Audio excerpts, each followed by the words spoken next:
This is the Runechild Saga, Part 2, Servant of Darkness, written by Paul Wilson, narrated by Robert Sebastian Cooper.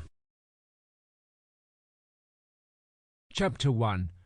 Shafts of light streaked through a treetop net, falling perfectly upon the vegetation of the forest floor. The lush undergrowth, wet from the previous night's rain, had thrived in the early months of spring, and insects were busy in the pollinated air. 5 deer meandered through the greenery, enjoying the morning's harmony and taking their delicate pick of the juiciest leaves and grasses. As one of the herd froze, ears high and eyes wide, a spear whistled through the air towards them. It was a strong throw, and would have provided plenty of venison had it not flown over 2 feet above its target. It clattered against a thick tree, and coarse words erupted from the clump of thick foliage from which it had been launched. The loud crack of something thick being suddenly broken in half ended the guttural complaints, and chased the animals that swiftly and effortlessly bounded away. A hunched humanoid clambered to its feet, greenish-grey skin collecting moisture from the damp leaves brushing against it. Rough furs and animal skins adorned the creature's body, thickly layered to protect its wearer from both weapon and weather. Around its torso was a collection of thick hide belts, to which was attached thin wooden stakes, skinning tools, and a large battle-axe.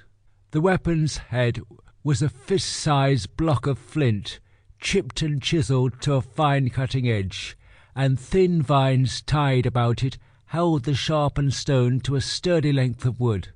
The creature's gear may be primitive, but the 17 notches carved into the axe's haft was a account of its effectiveness and its owner's skill with it. A smaller figure appeared next to the first, fingertips pushing through the short prickly hair on its skull. The creatures were orcs, pig-featured and bulky-bodied, half as bright as a typical man, but twice as vicious. The taller of the two was named Gorb. He was a little different from the rest of the tribe, and he knew it. He was 37 years old. It was a rare age for an orc, and his once thick dreadlocks had fallen away years ago. His kind was lucky to reach 20, given their warlike nature and thirst for conflict, but Gorb had been blessed with more than luck in his youth. His body had always possessed the great innate strength of his people, but he never lamented that it had become leaner with time's passing. He remained deceptively strong, and his wiry frame made him more nimble than most. His was a body for speed and stealth, not endurance and brute power, and his unique intellect granted him keen insight into survival. He was more precision killer than ranging berserker. Gorb had decided to put his experience to good use by channeling it into the next generation, teaching young orcs the bits and pieces he had picked up over the many years he'd spent hunting and foraging in the forest. He had a trainee with him now, not exactly the worst, but not the best either.